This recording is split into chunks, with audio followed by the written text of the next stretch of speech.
안녕하십니까. 7월 29일 화요일 말씀 묵상 함께 시작하겠습니다. 오늘도 주님의 은혜가, 주님의 능력이 하루를 말씀으로 시작하시는 귀한 성도님들 가운데 충만하시기를 기도합니다. 오늘 본문은 창세기 29장 9절에서부터 20절까지 말씀이고요. 통독하실 말씀은 이사야 49장부터 52장까지 말씀입니다. 오늘 본문에서 야곱이 라헬을 만나고 또 그 외삼촌 라반을 만나게 되는데 가장 힘든 상황에 야곱이 처하는 것을 볼 수 있습니다. 하지만 그럼에도 불구하고 야곱은 하나님의 능력으로 지혜를 얻거든요. 과연 어떤 내용인지 한번 말씀을 보시겠습니다. 야곱이 그들과 말하는 동안에 라헬이 그의 아버지의 양과 함께 오니 그가 그의 양들을 치고 있었기 때문이더라. 야곱이 그의 외삼촌 라반의 딸 라헬과 그의 외삼촌의 양을 보고 나아가 우물 아귀에서 돌을 옮기고 외삼촌 라반의 양떼에게 물을 먹이고 그가 라헬에게 입맞추고 소리내어 울며 그에게 자기가 그의 아버지의 생질이요 리브가의 아들됨을 말하였더니 라헬이 달려가서 그 아버지에게 알림해 라반이 그의 생질 야곱의 소식을 듣고 달려와서 그를 영접하여 안고 입맞추며 자기 집으로 인도하여 드리니 야곱이 자기의 모든 일을 라반에게 말하매 라반이 이르되 너는 참으로 내 혈육이로다. 야곱이 한 달을 그와 함께 거주하더니 라반이 야곱에게 이르되 내가 비록 내 생질이나 어찌 그저 내 일을 하겠느냐. 내 품삯을 어떻게 할지 내게 말하라. 라반에게 두 딸이 있으니 언니의 이름은 레아요 아우의 이름은 라헬이라. 레아는 시력이 약하고 라헬은 곱고 아리따우니 야곱이 라헬을 더 사랑함으로 대답하되 내가 외삼촌의 작은 딸 라헬을 위하여 외삼촌에게 7년을 섬기리이다. 그를 내게 주는 것이 타인에게 주는 것보다 나으니 나와 함께 있으라. 야곱이 라헬을 위하여 7년 동안 라반을 섬겼으나 그를 사랑하는 까닭에 7년을 며칠같이 여겼더라. 어제 본문에서 야곱이 하나님의 인도하심을 받은 것을 말씀을 드렸습니다. 근데 그 인도하신 그 자리가 가장 낮은 자리죠. 하란에서 온 목자들을 만났는데 그 목자들이 자기 말을 전혀 들어주지 않는 모습을 보면서 자기가 가장 낮은 자리에 도착했음을 실감했을 겁니다. 하지만 그것이 바로 하나님의 은혜죠. 하나님께서 야곱을 지혜롭게 하셔서 그 낮은 자리에서 어떻게 살아갈 수 있는가에 대해서 깨닫게 해 주시는 겁니다. 그리고 그 과정이 야곱이 원래 가지고 있었던 지위가 얼마나 소중한 것이었는지도 깨닫고 자기가 아버지의 집에서 얼마나 많은 것을 누리고 있었던가 그런 것도 깨닫게 되는 기회가 되었겠죠. 야곱이 그들과 말하는 동안에 야곱이 목자들과의 대화를 통해서 자신이 지금 어떤 상황에 놓였는지를 깨달았을 때 라헬이 그의 아버지의 양과 함께 오니 그가 그의 양들을 치고 있었기 때문이더라. 모세가 라헬의 성격을 지금 사실은 표현해 주고 있는 거예요. 딸임에도 불구하고 아버지의 양을 함께 칠 수 있는 딸이었다 하는 것을 보여주는 거죠. 야곱이 그의 외삼촌 라반의 딸 라헬과 그의 외삼촌의 양을 보고 나아가 우물 아귀에서 돌을 옮기고 외삼촌 라반의 양떼에게 물을 먹였습니다. 과거 아브라함의 종이 하란을 방문했을 때에는 어떻게 되었습니까? 리브가가 와서 우물을 오르내리면서 낙타 10필에게 물을 먹였단 말이에요. 아브라함의 종은 리브가의 섬김을 받지 않았습니까? 그런데 이삭의 아들인 야곱은 지금 라헬과 그 외삼촌의 양떼를 섬기고 있는 거예요. 어제 본문에서 목자들이 아니다, 사람들이 더 모여야 이 돌을 옮긴다 그렇게 말했지 않습니까? 그런데 지금 여기서 야곱이 돌을 옮겼어요. 물론 같이 있는 목자들하고 함께 옮겼겠죠. 그렇다면은 지금 야곱은 목자들과 함께 일하는 사람이 되는 거죠. 이 목자들은 분명히 이 양떼의 주인들로부터 품삯을 받는 사람들이었을 터인데 야곱도 지금 품꾼처럼 된 거예요. 그래서 그들하고 같이 일을 하고 있는 거예요. 예전에는 목자들에게 시켰겠죠. 이거 해라 저거 해라 하면은 예 도련님하고 다 그 일을 했을 텐데 이제 야곱은 직접 자기가 일을 해야 하는 상황이 된 겁니다. 그런데 여기서 야곱이 뭐 좌절하고 탄식하고 내가 왜 이렇게 됐나 그러고 있지는 않죠. 자신의 현실을 받아들이고 있다는 것은 상당히 지혜로운 모습입니다. 비록 거부인 이삭의 둘째 아들이라는 지위를 잃어버리고 어떤 사람에게 고용되어 일하는 목자 또는 뭐 종이라고 할 수도 있어요. 그런 자리까지 떨어진 셈이지만 야곱은 지금 이런 상황에서 내가 어떻게 해야 된다는 것을 알고 있었던 겁니다. 이거는 하나님의 은혜라고도 할 수 있겠죠. 그가 라헬에게 입맞추고 소리내어 울며 그에게 자기가 그의 아버지의 생질이요 리브가의 아들됨을 말하였더니 야곱은 라헬에게 인사를 하고 입맞춘다는 것은 인사한다는 거니까요. 소리를 내며 웁니다. 과거에 아브라함의 종은 리브가를 만났을 때에 하나님께 감사하고 찬양을 했는데 야곱은 소리를 내면서 울어요. 그 처지가 얼마나 추락했는가를 벌써 보여주는 거죠. 그런데 라헬이 달려갑니다. 자, 창세기 24장에서도 리브가도 달리고 라반도 달리고 하는 것을 볼 수 있는데 여기서도 라헬도 달려요. 그리고 라반이 그의 생질 야곱의 소식을 듣고 달려와서 라반도 또 달리죠. 이건 제가 어제 본문에서도 말씀드렸다시피 하나님께서 야곱을 굉장히 순조롭게 인도하고 계셨다고 말씀을 드렸죠. 야곱이 지금 굉장히 순조롭게 그 자리를 잡아가고 있다는 것을 보여주는 겁니다. 다만 문제는 그 자리가 바닥이라는 것밖에 차이가 없어요. 사회적으로 높은 자리, 인정받는 자리가 아니고 가장 낮은 자리, 힘든 자리에 가게 되겠지만 어쨌든 그 자리로 가는 과정은 굉장히 순조로운 거예요. 그래서 그를 영접하여 안고 입맞추며 자기 집으로 인도하여 드리니 라반이 라헬의 소식을 듣고 왜 이렇게 행동했을까요? 당연히 자기 누이 리브가가 시집 갈 때를 기억하고 있기 때문 아니겠습니까? 아브라함의 종이 10필의 낙타에 보화를 싣고 왔던 것을 기억하고 있거든요. 그러니까 버선발로 뛰어나온 거 아니겠어요? 그런데 문제는 정작 자기 조카 야곱을 보니까 빈털털입니다. 라반이 실망했을 수도 있을 것 같아요. 하지만 그 아버지가 누굽니까? 이삭이에요. 거부인 이삭. 그러니까 당연히 야곱을 영접하고 안고 입맞추며 인도하여 드렸겠지요. 나름 이후에 아버지가 이삭인데 이전에 아브라함의 종이 왔을 때와 같은 큰 행렬이 따라올지도 모르잖아요. 그러니까 라반의 입장에서는 이 야곱에게 잘해줘야겠죠. 그런데 문제는 야곱이 자기의 모든 일을 라반에게 말을 했어요. 지금 자기에게 어떤 일이 벌어졌다 하는 것을 말을 했습니다. 라반이 이르되 너는 참으로 내 혈육이로다 하였더라. 야, 내 혈육이구나. 요게 참 두 가지 의미가 있습니다. 야, 너는 그래도 내 혈육이잖아 라는 말일 수도 있고 또 참 너 나 닮았다 그런 소리일 수도 있어요. 왜냐하면 이후에 라반이 야곱을 속여 먹죠. 야곱 너도 참 사기꾼 기질이 있구나 이런 의미라고 받아들일 수도 있습니다.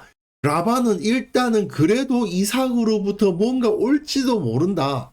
자기 누이 리브가가 뭔가 좀 챙겨 보내고 있을지도 모른다라고 기대를 했을 겁니다. 그래서 야곱이 한 달을 그와 함께 거주하더니 한 달 동안 기다려 보는 거예요.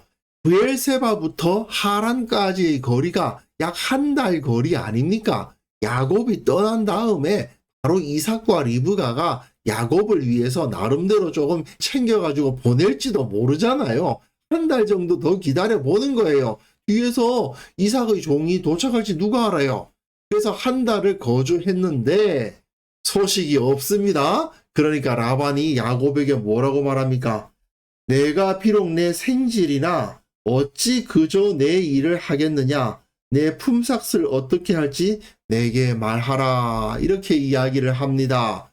지금까지 한 달 거하면서 야곱이 라반의 일을 안 도와줬을 리는 없습니다. 당연히 집안에 있으니까 그 집안일을 함께 하긴 했을 겁니다. 그런데 여기서 품삯 이야기를 하잖아요.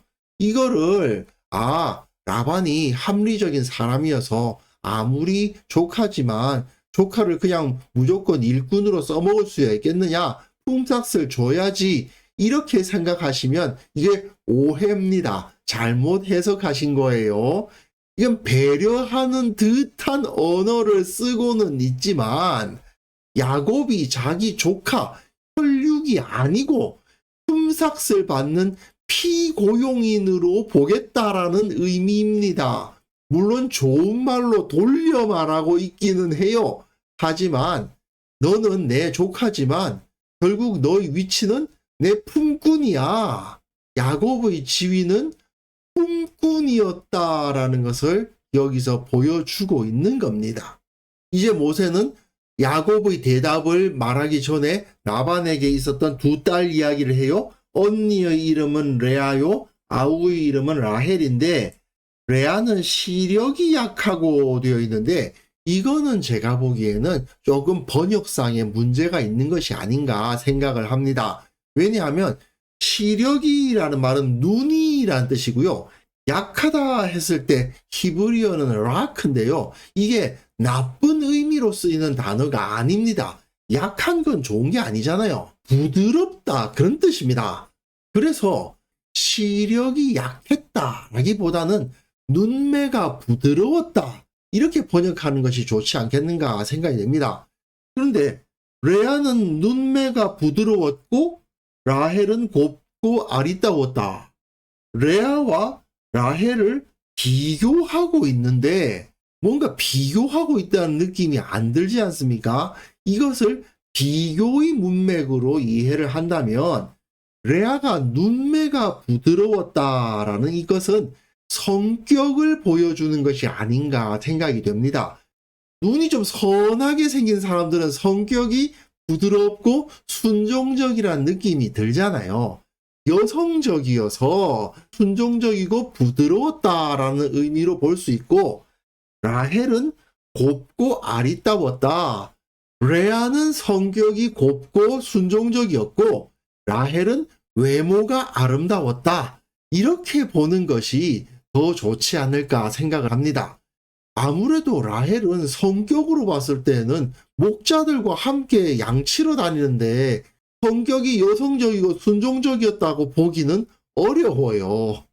그런데 야곱은 라헬을 더 사랑함으로 예나 지금이나 예쁜 여자가 좋다 이거죠. 그래서 대답하되 내가 외삼촌의 작은 딸 라헬을 위하여 외삼촌에게 7년을 섬기리이다. 라헬을 내 아내로 맞이하기 위해서 7년을 일하겠다라고 말합니다. 근데 이건 굉장히 지혜로운 말이에요. 왜냐하면 자기가 삭스로 돈을 받는 것이 아니라 딸을 달라고 하잖아요. 이거는 라반과의 관계를 고용인과 피고용인의 관계가 아니라 장인과 사위의 관계로 변화시키겠다. 지금까지는 당신이 나의 외삼촌이고 내가 조카였는데 내가 일을 함으로써 당신이 나의 장인이 되고 내가 당신의 사위가 되겠습니다. 라는 말이 되는 거 아닙니까? 그러니까 친족이라는 관계를 해치지 않겠다는 거죠. 품삯을 받는 품꾼의 위치로 떨어지지 않는 겁니다. 이렇게 되면은. 그러니까 라반이 생각할 때는 손해볼 것이 없죠. 그를 내게 주는 것이 타인에게 주는 것보다 나으니 나와 함께 있으라. 계약이 체결된 겁니다. 라반 입장에서는 딸은 어차피 시집을 보내야 되니까 7년 동안 섬기고 딸을 시집 보내겠다는 거죠. 야곱이 라헬을 위하여 7년 동안 라반을 섬겼으나 그를 사랑하는 까닭에 7년을 며칠같이 여겼더라. 계속 말씀드리지만 야곱은 지금 바닥까지 떨어졌습니다. 하지만 거기서 품꾼이 될 수 있는 상황에서 품꾼이 되지 않고 가족으로 남는 지혜를 발휘했고, 또 라헬을 사랑했기 때문에 7년 동안 품삯도 받지 못하고 일함에도 불구하고 기쁘게 그 시간을 보낼 수 있었던 거 아닙니까? 겉으로 볼 때는 품꾼이나 다를 바가 하나도 없지만 그 자리에 만족하면서 기쁨을 누리면서 살 수가 있었던 거죠. 결국 야곱은 가장 낮은 자리에 떨어졌지만 거기서 자족하면서 살아가는 법을 배우고 있었던 것입니다.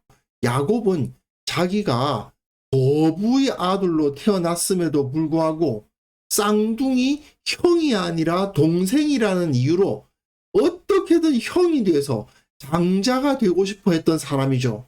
그래서 더 높은 곳에 서리라, 더 많이 가지리라 하는 욕심을 부리다가 모든 것을 잃어버리고 결국 이렇게 바닥까지 떨어진 겁니다.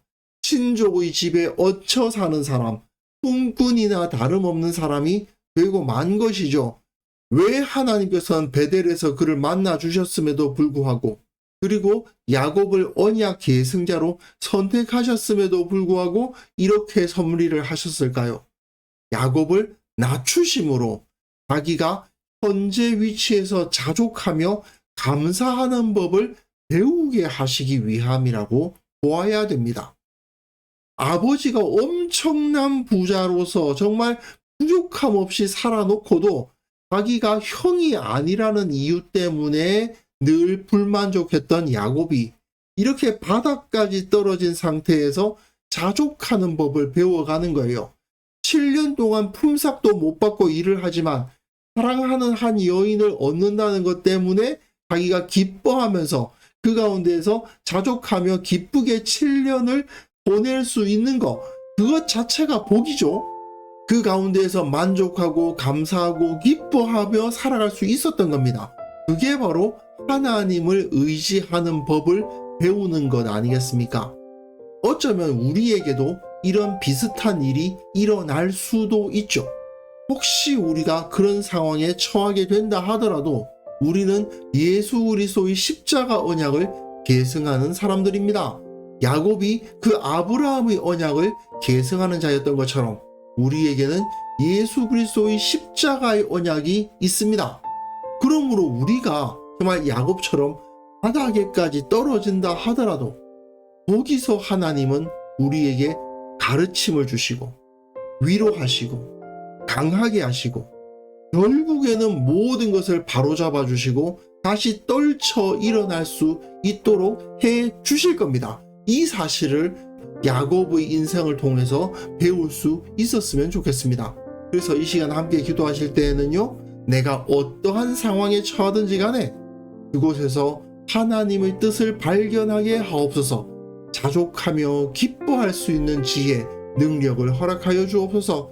동일한 은혜가 우리 교회의 모든 성도들에게 임해서 기쁨과 감사로 충만한 삶을 살게 하옵소서. 함께 기도하는 시간 가졌으면 합니다.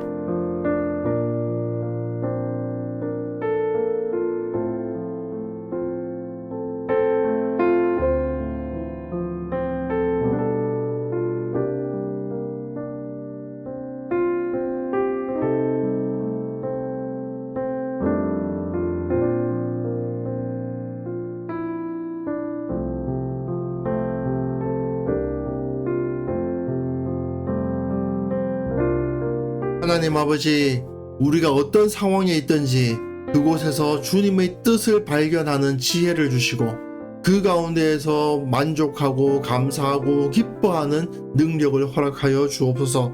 바울이 고백했듯이 우리에게 능력 주시는 자 안에서 우리가 모든 것을 할 수 있다는 것을 깨달으면서 어떤 상황에서든 주님께 감사의 기도를 올릴 수 있는 자들 되게 하여 주옵소서. 우리 교회 모든 성도들 이러한 은혜 가운데 살아가게 하시고 어떤 상황에 처하든지 주님의 능력을 힘입어 기쁨과 감사로서 살아가는 자들 되게 하여 주옵소서. 한국 교회를 위해서 기도합니다. 한국 교회에 속한 모든 가정들이 주님의 돌보심을 체험하게 하시고 그 가운데 진정한 기쁨, 진정한 감사가 넘쳐날 수 있도록 도와주시고 그 모습을 통해 세상이 예수님을 알고 예수님을 높이는 그런 역사도 일어나게 하여 주옵소서. 오늘 하루 살아가는 그 모든 삶 가운데 기쁨이 충만케 되기를 원합니다. 기도할 때마다 하나님께서 응답하시는 것을 체험하게 하시고 감사하게 하시고 자족하게 하시고 사람들이 우리들의 모습을 통해 예수님의 모습을 발견하게 되는 그런 놀라운 역사들이 매 순간 일어나게 하옵소서. 감사드렸고 예수님의 이름으로 기도합니다. 아멘.